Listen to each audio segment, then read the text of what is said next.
మే 13 మా వాళ్ళు చాలా హుషారుగా ఉన్నారు. విషయం కూడా చెప్పేశారు. ఆంధ్రప్రదేశ్ లో పోలింగ్ 13th మే. ఇది హిస్టారికల్ డే. ఎగ్జాక్ట్ గా మనం చూస్తే ఈ రోజు 57 రోజులు ఉంది. 57 రోజుల్లో చరిత్ర తిరగా రాయబోతున్నాం. ఒక సైకోని ఇంటికి పంపించబోతున్నాం. నేను ఇప్పుడు ఒకటే కోరుతున్నా, ఎలక్షన్ కమిషన్ డేట్స్ అనౌన్స్ చేసింది కాబట్టి కోడ్ ఆఫ్ కాండక్ట్ ఇప్పటి నుంచే వస్తుంది. కాబట్టి ఎవ్వరూ భయపడాల్సిన పని లేదు. భయపడుతూ ఇంట్లో ఉండేవాళ్ళు కూడా కారు ఎగరేసుకుంటూ బయట వచ్చి వేడుకలు జరుపుకొని ప్రతి ఒక్కరికి ఏం లాభం జరుగుతుందో చెప్పి ఆనందంగా నడిపించాల్సిన అవసరం ఉంది. రేపటి నుంచి ఇంకా మీకు ఏ డౌట్ అవసరంలా ప్రకంపనలే. ఇంతవరకు ఎక్కడైతే ఇంట్లో ఉన్నారో అందరూ బయట వస్తారు. మొన్న పాపం రావాలనే అభిమానం ఉంది, వస్తే ఎక్కడ కేసు పెడతారని భయం ఉంది. ఎక్కడ పింఛన్ కట్ చేస్తాడో, ఎక్కడ రేషన్ కట్ చేస్తాడో, ఎక్కడ కేసు పెడతాడో, కేసు పెడితే ఎవరు వస్తారు నాకు అండగా అని చెప్పి భయపడ్డారు. ఇప్పుడు కేసులు పెట్టలేడు, పింఛన్లు కట్ చేయలేడు. కట్ అయ్యేది అతని పవర్ కట్ అవుతుంది, అక్కడి నుంచి ప్రారంభం అవుతుంది.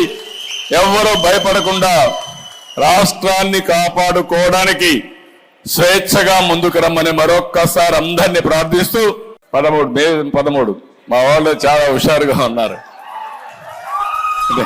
విషయం కూడా చెప్పేశారు. ఆంధ్రప్రదేశ్ లో పోలింగ్ 13th మే. ఇది హిస్టారికల్ డే.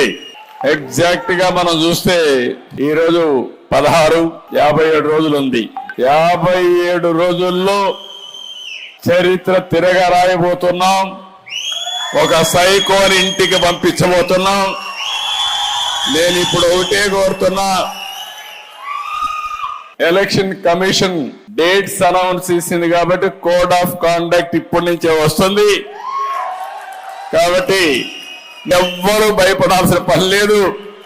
భయపడుతూ ఇంట్లో ఉండేవాళ్ళు కూడా కారు ఎగరేసుకుంటూ బయట వచ్చి వేడుకలు జరుపుకొని ప్రతి ఒక్కరికి ఏం లాభం జరుగుతుందో చెప్పి ఆనందంగా నడిపించాల్సిన అవసరం ఉంది.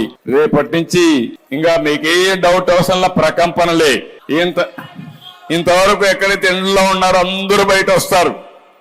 మొన్న పాపం రావాలనే అభిమానం ఉంది, వస్తే ఎక్కడ కేసు పెడతారని భయం ఉంది. ఎక్కడ పింఛన్ కట్ చేస్తాడో, ఎక్కడ రేషన్ కట్ చేస్తాడో, ఎక్కడ కేసు పెడతాడో, కేసు పెడితే ఎవరు వస్తారు నాకు అండగా అని చెప్పి భయపడ్డారు. ఇప్పుడు కేసులు పెట్టలేడు, పింఛన్లు కట్ చేయలేడు. కట్ అయ్యేది అతని పవర్ కట్ అవుతుంది, అక్కడి నుంచి ప్రారంభం అవుతుంది. ఎవరూ భయపడకుండా రాష్ట్రాన్ని కాపాడుకోవడానికి స్వేచ్ఛగా ముందుకు రమ్మని మరొక్కసారి అందరినీ ప్రార్థిస్తూ